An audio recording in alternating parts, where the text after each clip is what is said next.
এই প্রথম একজন মহান নেতার সাথে বসলাম, তোমাদের মতো যারা একদম বিপ্লব করছো। এর আগে কোনো মহান নেতার সাথে আমি বসিনি। আমি আগে জানলে মহিউদ্দিন সাহেবরে আমি অন্য কিছু বলতাম। শুনো তুমি কথাটা, ঠিক আছে ফজলু ভাই, এত কথা এটা হচ্ছে ফজলু ভাই, আমি শুধু দুই তিনটা জিনিস একটু খালি ক্লিয়ার হওয়ার জন্য। এক হচ্ছে যে আমিও আপনার সাথে একমত যে হয়তো আপনার কথাগুলি জামায়াতের এগেনস্টে গেলে জামায়াত এবং তার ছাত্র সংগঠনের লোকেরা নানা ধরনের কথা বলতে পারে। আমি শুধু দুই তিনটা জিনিস একটু কুইকলি জানতে চাই। 90-এর গণ আন্দোলনের পরে তিন জোটের রূপরেখাতে যখন ছিল কোনো দলই স্বৈরাচার বা রাজাকারদের কাউকে নিবে না, বিএনপি সবার আগের থেকে গিয়ে যখন তাদেরকে নিল বা 2001 সালে যখন তাদেরকে পতাকা দিল গাড়িতে, তখনও কি আপনি একইভাবে প্রতিবাদ করেছিলেন? আমি প্রতিবাদ করা না করার প্রশ্ন না, তখন আমি বিএনপি করতাম না। তখন আমি বাংলাদেশে কৃষক শ্রমিক জনতা লীগ নামে জি কাদের সিদ্দিকী সাহেবকে নিয়ে, বীরুত্তমকে নিয়ে আমি একটা নতুন দল করেছিলাম, জি, যার নাম কৃষক শ্রমিক জনতা লীগ। এবং 2001 সনে আমি গামছা মার্কার নমিনেশন নিয়ে, গামছা মার্কা নিয়ে ইলেকশন করিয়া আব্দুল হামিদের সাথে কন্টেস্ট করিয়া, অনেকে বলে পাশ করছিল, গণায় আমি ফেল করছিলাম, তাদের গণায়। ওকে, আমার কথাটা বুঝেন। আমার ওইটা আপনি দেখে নিয়েন, আমার সাথে গামছা মার্কা এবং নৌকা মার্কা ভোটের ডিফারেন্স কত ছিল। যা হোক, আমি সেটা বলতে চাই না। কাজে আমার তখন প্রতিবাদ করা না করা, আমি তখন আরেকটি রাজনৈতিক দল করতাম। এখন যদি আপনি আমাকে 26 বছর পরে জিজ্ঞাসা করেন আপনি প্রতিবাদ করছিলেন কিনা, আমি তো সেদিন বিএনপি করতাম। ওকে, এটুকু আমার জানা ছিল। আপনি যখন বিএনপিতে জয়েন করেন তখন কি এই ব্যাপারগুলিকে এভাবেই দেখে আসতেছেন? তো আপনি যখন বক্তৃতা দিচ্ছেন, বেগম জিয়াও শুধু আপনাকে শুনতে চাচ্ছেন, তখনও কি আপনি এই ব্যাপারগুলিকে এইভাবেই পাশে আসছেন? কেন আমি এই প্রশ্ন করছি, আমরা কিন্তু দেখেছি যে বিএনপির বর্তমানে যিনি ভারপ্রাপ্ত চেয়ারম্যান আছেন, তিনি বঙ্গবন্ধুকে পাক বন্ধু বলেছেন একাধিকবার। তো সেইটা আপনার রাজনীতির সাথে ঠিক নাকি? বিএনপি একটি বহু মতের দল। আমি বলি বিএনপি, আমি বললাম বহুমতের প্ল্যাটফর্ম। এখানে অনেক ফুল আছে এই বাগানে, অনেক ধরনের ফুল আছে। আমি সেখানে গেছি এবং কথা বলেই গেছি। তখন তারেক রহমান সাহেব দেশে ছিলেন না। আমি যখন বিএনপিতে গেছি, দুনিয়ার কেউ বিএনপি করে না 2006 সনের নভেম্বরের পরে। আমার কথাটা খুব বুঝার চাই, কেউ বিএনপি করে না। জামাতও বিএনপি থেকে সরে গেছে। আমি যখন বিএনপিতে গেছি তখন তারা দূরে দূরে চলে গেছে, 1-11 আইসা গেছে। আমার কথাটা বুঝেন, আমি তখন কিন্তু বিএনপিতে গেছি দুঃসময়ে, এবং আমি সব কথা বলে গেছি। আমার কথাটা খুব ক্লিয়ার। আমি দেশনেত্রী বেগম খালেদা জিয়া কি বলবো কি করব আমি ক্লিয়ার বলে গেছি। আমি আপনার দল করব, আপনি আমাকে চান। দেখেন, উনি কিন্তু এখনো জীবিত, কাজে উনি কথাটা লন্ডন থেকেও শুনবেন, সবাই শুনবে। আমি ওনাকে বলছি, আপনাকে আমি সাংঘাতিক পছন্দ করি, মারাত্মক ভাবে। যখন আমি ছাত্রলীগের প্রেসিডেন্ট ছিলাম তখন আপনাকে আমি ভীষণ পছন্দ করতাম। আপনার নিজস্ব চিন্তাধারার জন্য আপনি সব মানুষকে সম্মান করেন। তবে নেত্রী, আপনি যদি আমাকে নেন, একটা কথা বলে যায়, আমি কোনো কারণে মুক্তিযুদ্ধের আদর্শের বাইরে যাব না। মুক্তিযুদ্ধের আদর্শের বাইরে যাব না। আমার মতো করে আমি কথা বলবো। এতে যদি আপনি আমাকে নেন, নিবেন, না হলে নিয়েন না। আমি সব কথা বলেই গেছি। কিন্তু আপনারা, আমার মনে হয় যে ফজলু ভাইয়ের কথা আমরা সবসময় শুনে আসতেছি, দর্শকরা আজকে একটা পরিষ্কার হলেন। আমি ফজলু ভাই, আমি একটু প্রশ্নটা আপনাকে করে রাখি। আপনি মুক্তিযুদ্ধের আদর্শের বাইরে না যাওয়ার ব্যাপারে আপনার একটা স্পষ্ট অবস্থান আছেন এবং একটা জোরালো অবস্থান আছে। আমি আপনাকে প্রশ্ন করতে চাই যে 53 বছর পার হয়েছে মুক্তিযুদ্ধের পরে, 54 বছর টু বি এক্সাক্ট, মানে নাম্বারের দিক দিয়ে। মুক্তিযুদ্ধের আদর্শের বাইরে বা মুক্তিযুদ্ধের আদর্শের ভিতরে আপনি বাংলাদেশকে কতক্ষণ দেখেছেন? কোন সময়টাকে আপনি মুক্তিযুদ্ধের আদর্শের ভিতরে দেখেছেন, সেটা আমরা একটু আপনার কাছে জানতে চাইব। ফজলু ভাই, আমি আপনার প্রায় সব অনুষ্ঠান দেখি, গত 2, 3, 4 বছর ধরে আপনার কথাবার্তা আমি শুনি। আপনার কাছে কি কখনো মনে হয় ফজলু ভাই, এই সরকার ক্ষমতা আসার পরে আপনি ওদের উপরে একটু বেশি ক্রিটিক্যাল? কারণ আপনি যে কথাগুলি, মানে আমি যেই কথাগুলির জায়গায় এটা আসতেছিলাম, যে স্বাধীনতার আপনি প্রায়ই বলেন একজন মুক্তিযোদ্ধা হিসাবে আপনার এই দিন দেখতে হবে, এটা আপনার কোনোদিন ভাবতে হয় না। একজন মুক্তিযোদ্ধা হিসেবে আওয়ামী লীগের 15 বছর আপনি কেমনে দেখলেন ফজলু ভাই? আপনি সংবিধানের মূলনীতির কথা বলেন, আওয়ামী লীগ সংবিধানের কুল মূলনীতিটা মানছে, এই গণতন্ত্র, সমাজতন্ত্র, ধর্মনিরপেক্ষতা, জাতীয়তাবাদ। কোন সংবিধান দেখা বাংলাদেশটা পরিচালিত হয়েছে? ভোট হোক যাই হোক, কিন্তু যদি আপনি তুলনামূলক জায়গা থেকেও বলেন, আপনি বিএনপির জায়গা থেকেও আপনার আমি প্রশ্ন করতে পারি যে বিএনপির আমলে কোন বাংলাদেশের কোন সাংবিধানিক মূলনীতি রক্ষা করা হয়েছে, বিচার বিভাগীয় হত্যা কোনটা বন্ধ হয়েছে? কিন্তু এই সরকারের সময় এসে আপনি এত বেশি হতাশ কেন হয়ে পড়লেন ফজলু ভাই? আপনাকে অসংখ্য ধন্যবাদ। আমি আমার সেই ভাইয়ের কথা, মাসুদের কথা শুনছিলাম। জীবনে কোনোদিন হতাশ হই নাই। এই বাংলাটা আমার ব্যাপারে ব্যবহার করবেন না, আমি কোনো হতাশ মানুষ না। আমি আপনাকে অনুরোধ করব এই বাংলাটা কেউ যাতে আমার ব্যাপারে ব্যবহার না করে। এক। 2 নম্বর হলো, আমি এই সরকারের বিরুদ্ধে ক্রিটিক্যাল। এই সরকার যারা আনছে, আমি এখনো চ্যালেঞ্জ করছি। গত 10 বছর, আমি 15 বছর আওয়ামী লীগ সরকারের বিরুদ্ধে আমি যা করছি, আমি যা বলছি, আমার নামে যে রাষ্ট্রদ্রোহ মামলা হয়েছে, আমাকে যে আমেরিকাতে নির্বাসনে রাখা হয়েছে, আমাকে যে জেলে রাখা হয়েছে, এই আমি 10 বছর বাড়িতে যাইতে পারি নাই, মা বাবার কবর জিয়ারত করতে পারি নাই হাসিনা সরকারের সমালোচনা করার কারণে। আমি যতবার হাসিনা সরকারকে ফ্যাসিস্ট বলছি, ফ্যাসিস্ট বা যে শব্দটা, এটাই আমি প্রথম এস্টাবলিশ করছি সবার আগে। আমি একটা কথা সবসময় বলি, what Bengal things today, rest of India things tomorrow. Gokhale নামে একজন মহান ব্যক্তি এই কথাটা বলেছিলেন। আমি একটা বলতে চাই, আমি ওই দিন জনসভায় বলছি যে আমি যা বলি তার অনেক দিন পরে অনেকে সেই কথাটা বলে। এই সরকার ক্ষমতায় আসার পিছনে, ক্ষমতায় বলবো না, দায়িত্ব পাওয়ার আসার পিছনে আমারও অনেক বেশি প্রচেষ্টা আছে, জীবন মৃত্যুর খেলা আছে। আমার ছেলেগুলা রাত্র 3টার সময় বাইরে হয়ে গেছে, খুঁজে পাইনি, 5 দিন বাসায় আসে নাই। এগুলো আমরাও মাঠেও ছিলাম, বক্তব্য ছিলাম। ফ্রান্স বিপ্লব যে হয়েছে, বিপ্লবের কয়জন নেতার নাম আপনি বলতে পারবেন? কিন্তু ভলটেয়ার, রুসু, যারা ফিলোসফিক্যালি মানুষকে উদ্বুদ্ধ করছে, তাদের নাম বলতে পারবেন।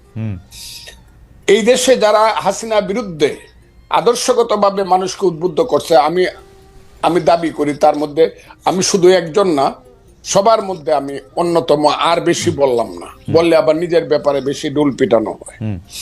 এক, আমি প্রত্যেকদিন বলতাম আমার ওয়াইফকে, যে কোনো সময় আমি মরতে পারি, তুমি বিধবা হইতে পারো, ছেলেরা এতিম হইতে পারে, ভয় পাইবা না।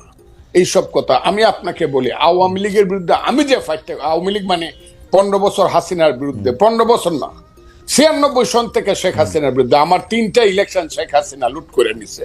আব্দুল হামিদ আমার সঙ্গে 2টা ইলেকশনে ফেল করছে, তারপর আমাকে ডিক্লেয়ার করে নাই।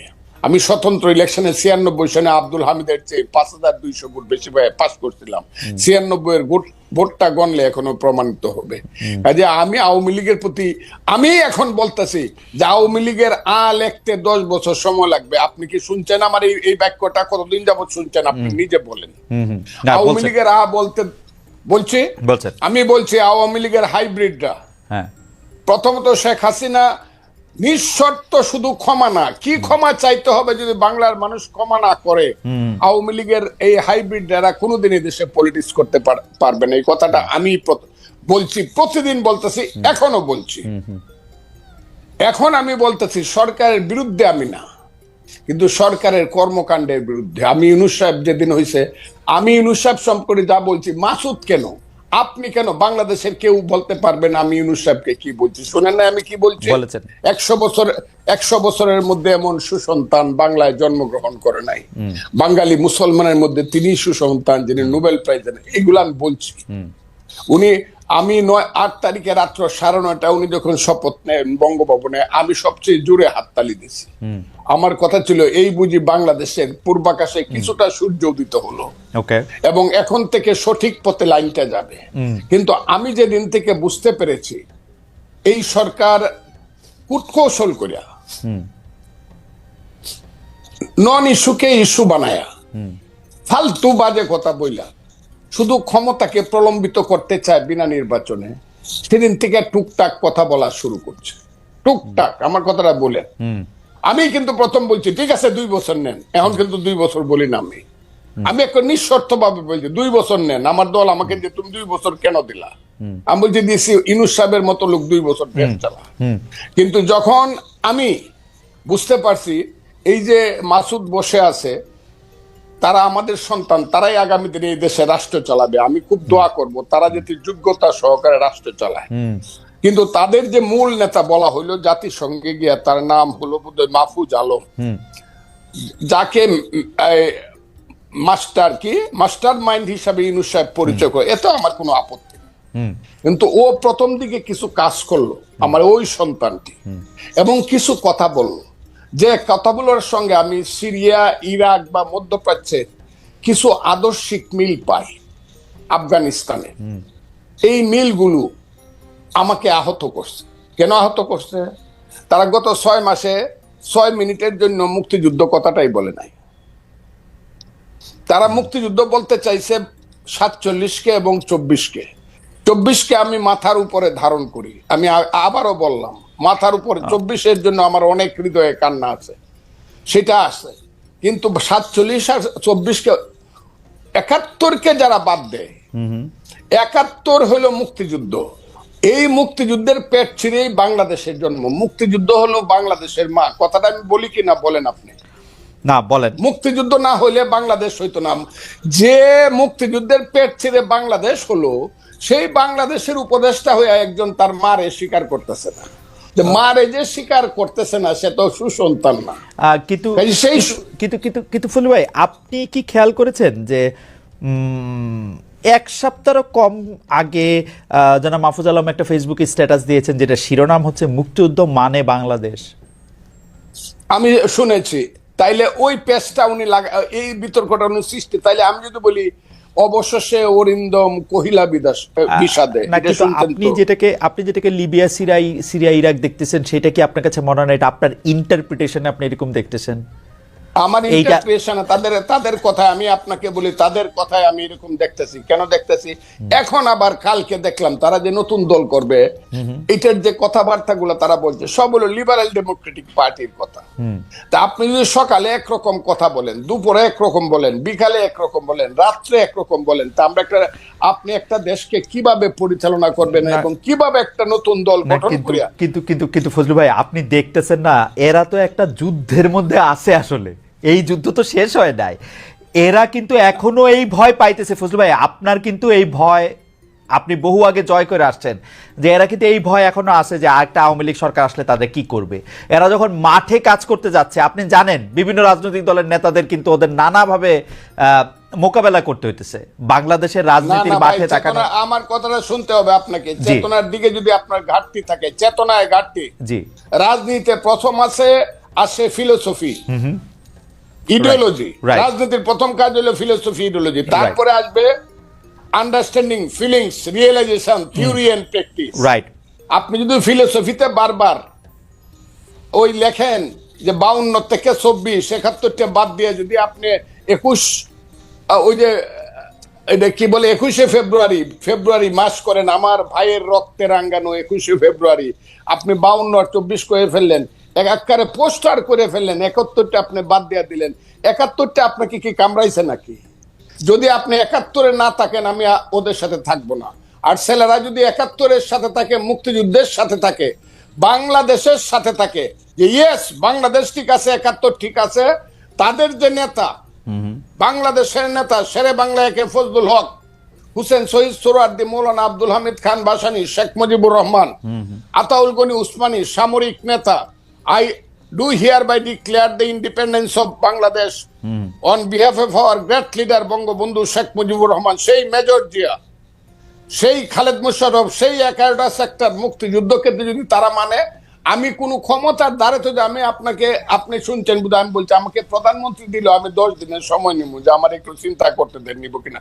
মন্ত্রী তো জীবনে কোনোদিন নিব, আমার এইগুলোর প্রতি কোনো খায়েশ নাই। তারা যদি এইটা মানে, ওই ছেলেরা দেশ চালাক তাদের নীতিগত ভাবে, কিন্তু মুক্তিযুদ্ধ না মানলে আমি যেই না মানবে তাদের বিরুদ্ধে থাকবো। ফজলু ভাই, আমি খালি ওদের ডিফেন্সে আমি বলতে চাই যে আজকে আমি দেখলাম যে সংস্কৃতি উপদেষ্টা ওই যে 71, 25 মানে 52 পরেই 52 পরে 24 এরকম 71 বাদ দিয়া কিনা, ওইখানে আমি দেখলাম যে পোস্টারের থিমের মধ্যে 71 আছে আসলে, কিন্তু যেটা সামনে কম আসছে, মানে এটা আছে 1 আর 2 হলো আমি 71 যার কম আছে, বাপের নামটা যার ছোট করে লেখে, শাসার নামটা বড় করে লেখে। সে সুসন্তান না। কিন্তু কিন্তু কিন্তু কিন্তু কিন্তু কিন্তু ফজলু ভাই, এইটা কি ঠিক না যে আমরা আসলে যে রাজনীতির মধ্যে ওদেরকে আমরা পাইলাম, এই ৭১টা কারো কাছেই আসলে ওরকম চেতনার জায়গায় ছিল না। তারা তো ৭১কে ব্যবহার করছে, এটা বিএনপি বলি, আওয়ামী লীগ বলি, চূড়ান্তভাবে তো ব্যবহারই করছে। আওয়ামী লীগ তো বেচছে, আর বিএনপি করছে ব্যবহার। আপনারা অপমান করছেন কেন জানেন? হ্যাঁ, কারণ এই মাসুদদের নেতা হ্যাঁ, সার্জিস আলম, ও আমার সন্তান। এগুলো শুনলে পরে ভাই যে কই মরতে ইচ্ছা করে। ও বলছে ইসলামিক ছাত্র শিবির ছিল এই আন্দোলনের ব্যানগার্ড। এই কথাটা ওরা আগে বললো না কেন?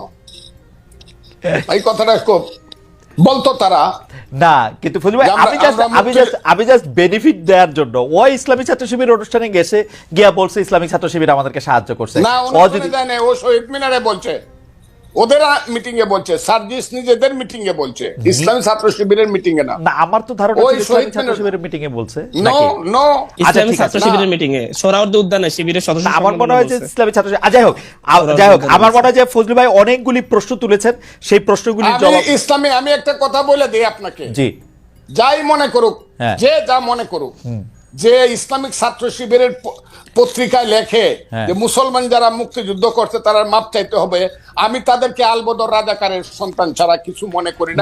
এবং আলবদর রাজাকারের সন্তানের সাথে আমার কোনোদিন মিল হবে না। ওরা আমাকে কিন্তু ফজলু ভাই, এইটা ওদেরকে পয়েন্ট আউট করার পর এটা ওরা প্রত্যাহার করলো, তো এটা তো ওরা বজায় রাখবে কেন? ওদের যে স্বভাবের পরিবর্তন হয় নাই, চরিত্রের পরিবর্তন হয় নাই, এরা যে ৭১ সনে রয়ে গেছে এটা প্রমাণ করলো।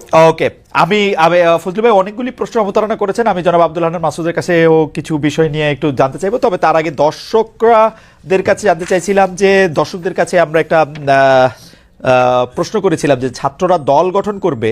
সম্প্রতি বিদেশি সংবাদ মাধ্যমে জানিয়েছেন প্রধান উপদেষ্টা মোহাম্মদ ইউনূস, এতে অন্তর্বর্তী সরকারের নিরপেক্ষতা কমবে বলে মনে করেন কিনা?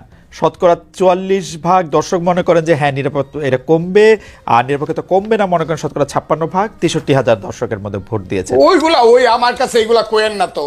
৭৭ বছর বয়স হয়েছে, কাইলো মরে যেতে পারে। আমার ৯০% বন্ধু মরে গেছে গা। ওইগুলা ওই যে আপনারা দেখান ৫৬, ৪৭, ৭৭, ওই ইলেকশন হলে হাসিনা ৯১%, এইগুলা রাখেন তো আপনারা। আর বিভ্রান্ত আর বিভ্রান্ত আমি বললাম তো। ইউনূস সাহেব এই কথাটা বইলা উনি যে আমি কতদিন বলছি যে ১০ জন প্রধানমন্ত্রীকে জোড়া দিয়া যত লম্বা হয় তার চেয়ে বেশি লম্বা ইউনূস সাহেব। এই কথাটা কে বলছে বাংলাদেশে? এটা আমি বলছি। আমি সারা ফজলুর রহমান সারা নতুন কথা বাংলাদেশে বলার মানুষ খুব কম না। কিন্তু এটা কি আপনি রিয়েলি মিন করেন যে ১০ জন প্রধানমন্ত্রী জোড়া দিলে ডক্টর ইউনূস তার চেয়ে বড়? আমি মনে করি এই যে তৃতীয় বিশ্বের ১০ জন প্রধানমন্ত্রী, তৃতীয় বিশ্বের ১০ জন প্রধানমন্ত্রী মানে এটা আমার কাছে মনে হয় যে এটা ওভার স্টেটমেন্ট। উনি একটা প্রাইজ জিতছেন, এটা ঠিক। উনি এই পৃথিবীতে অনেক পরিচিত একজন মানুষ, এটা ঠিক। কিন্তু জনপ্রতিনিধি না, ঠিক আছে, এটা আপনার মতামত। আপনি মনে করেন যে উনি ১০ জনের মতামত। আমি আপনাকে বলি না, উনি বিশ্বে আমাদের হয়ে নাম করেছেন। আমি একটু অবার বলে ফেলতে পারি, কিন্তু উনাকে আমি উনি কেন ছেলেরাই সব করছে এই একবার কইলেও শেষ হয়েছে, ২বার কইলে প্রতিদিন কয় ছেলেরাই সব করবে। ওকে, আচ্ছা, আল্লাহ, ঠিক আছে। না, এইখানে ছেলেরা সব করে, উনি বলছে ছাত্ররা দল গঠন করবে। এইটা আসলে তার নিরপেক্ষতা। আপনি তো প্রশ্নটা শুনেন নাই মনে ফজলু ভাই। উনি প্রশ্নটা নিরপেক্ষতা হারাইছে। হ্যাঁ, বেশিরভাগ লোক মানে ৪৪% লোক ৬৩,০০০-এর মধ্যে বলছে উনি নিরপেক্ষতা হারাইছে, এই কথা বললেন। এটা আপনি বলেন। আমি মনে করি শুভবুদ্ধি সম্পন্ন যারা চেতনা সম্পন্ন লোক বেশিরভাগই মনে করবে যে এই কথাটা ওনার ঠিক আছে। কেন বলবেন? ঠিক আছে, কোনো কিছু বলেন যে আপনি বড় অভিযোগ আনছিলেন। আপনি এমন জায়গাতে আমার নিয়ে আইলেন, এই ছেলে আমার ৩ জেনারেশনের ছোট ছেলে মানুষ, তার সাথে আমি মুক্তিযুদ্ধ আদর্শ বাম ডান কিছুই থাকবে না, সব মিলেমিশে করতে হবে। শুধু এদেরকে নেতা ওরা বুঝবে কয়েকদিন পরে। ওই যে এরা যেমন ৬ মাস পরে বুঝছে যে একটা মুক্তিযুদ্ধ ছিল, তাদের নেতা মাহফুজ আলম বলছে ৬ মাস লাগবে না, এরা ১ মাস পরেই বুঝবে। আর ফাউন্ডেশন কি বুঝায়? একটা বিল্ডিং এর ফাউন্ডেশন, বাংলাদেশের ফাউন্ডেশন কি? বাংলাদেশ নামটা কিভাবে হলো? কিসের মধ্য দিয়ে বাংলাদেশ? এটা তো নামটা ছিল পূর্ব পাকিস্তান, এটা বাংলাদেশ হলো কেমনে? তুমি ৪৭-কে বলতেছো আজাদির যুদ্ধ। আজাদির যুদ্ধ তো ৫২ সনে শেষ হয়ে গেছে। 52 সনে আইসেই তো স্লোগান হয়ে গেল, আমার মায়ের ভাষা কেড়ে নেওয়া যাবে না। প্রথম কথা হলো যে রাজনীতি কার জন্য? রাজনীতি আমার মাটি এবং মানুষের জন্য। সুতরাং আমার সম্পর্কটা হবে জনগণের সাথে, আমার সম্পর্ক হবে আমার মাটির সাথে। এটা আমার 1 নম্বর প্রায়োরিটি। 1 নম্বর প্রায়োরিটিকে তার জায়গায় রেখে দুনিয়ায় যারা বন্ধু হয়ে এগিয়ে আসবেন দেশ এবং জনগণের কল্যাণে, আমরা সবাইকে আমরা স্বাগত জানাবো, অভিনন্দন জানাবো এবং বুকে ধারণ করব। কিন্তু যদি এই সম্পর্ক রাখার অর্থ এটি হয় যে কোনো রাষ্ট্রের আনুকূল্য নিয়ে অথবা রাষ্ট্রকে সন্তুষ্ট রেখে কোনো ধরনের রাজনৈতিক কর্মকাণ্ড পরিচালিত হবে, আমরা তার সম্পূর্ণ বিরোধী। ওকে, এই ক্ষেত্রে কেউ কেউ বলতেছেন যে বিএনপির সাথে ভারতের একটি সম্পর্ক দেখা যাচ্ছে, আবার কেউ কেউ উল্টোটা বলতেছেন ডক্টর মোহাম্মদ ইউনূস ভারতের সাথে সম্পাদিত শেখ হাসিনা সরকারের কোনো চুক্তি আলোর সম্মুখে আনছেন না এবং তার কোনোটিই বাতিল করছেন না, কারণ ডক্টর মোহাম্মদ ইউনূস সরকারেরও ভারতের সাথে একটি নিবিড় এবং প্রবল সম্পর্ক রয়েছে। আপনি এই দুটি কিভাবে বিবেচনা করেন যে বিএনপির সাথে কি আসলে ভারতের একটি প্যাক্ট আছে? ডক্টর মোহাম্মদ ইউনূস কি ভারতের কাছে মুখে যাই বলুন খুবই নতজানু সরকার? মানে হোয়াট ইজ আপনার বিশ্লেষণ একটু শুনতে চাই। আসলে প্রথমটা আপনি যেমনটি শুনছেন আমিও তেমন শুনতেছি, আমার কাছে এর কোনো ডকুমেন্ট নাই। আর দ্বিতীয়টা যেটা বলতেছেন ডক্টর ইউনূস সাহেবের ব্যাপারে, আমি এর কোনো আলামত দেখতে পাচ্ছি না যে উনি ভারতের কাছে নত জানু, এর কোনো আলামত আমার কাছে স্পষ্ট নয়। ভারতের সাথে রাদার আমরা ভারতকে বিভিন্ন বিষয়ে তার সাথে কনফ্লিক্টে দেখতে পাচ্ছি। ভারতের সাথে হাসিনা সরকারের সম্পাদিত চুক্তিকে তিনি সামনে আনতেছেন না, এইটা একটা অভিযোগ। আরেকটা অভিযোগ হচ্ছে ভারত একতরফাভাবে ট্রান্সশিপমেন্ট এবং স্থলবন্দর দিয়ে মাল আনা নেওয়া বাতিল করলো, এর বিপরীতে বাংলাদেশ কোনো ব্যবস্থাই নেয় নাই এখন পর্যন্ত। আসলে বাংলাদেশের নেওয়ার সেই সুযোগটাও কতটুকু আছে না আছে সেটা বিবেচনায় নিতে হবে।